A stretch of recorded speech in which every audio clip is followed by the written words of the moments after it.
Last week at JFK airport, 3 construction workers were pinned under a falling steel beam.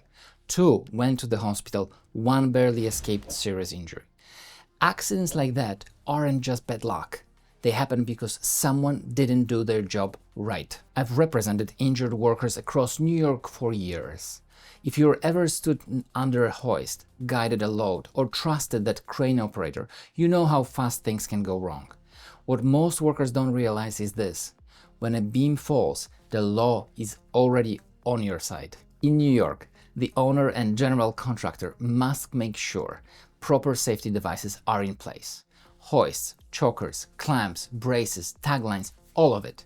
If they fail and gravity takes over, they are responsible, even if the beam wasn't high off the ground.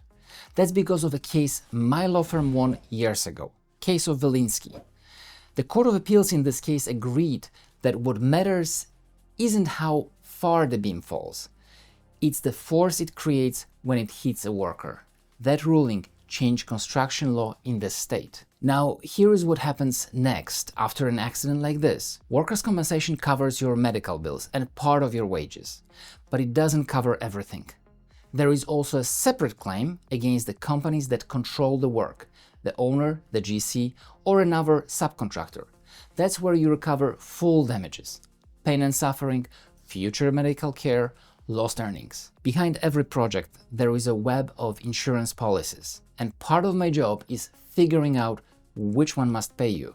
So if you're ever injured on a site, even if the beam only dropped a few feet, don't let anyone tell you it was your fault or too small to matter. The law in New York doesn't look at height, it looks at force and at who failed to keep you safe.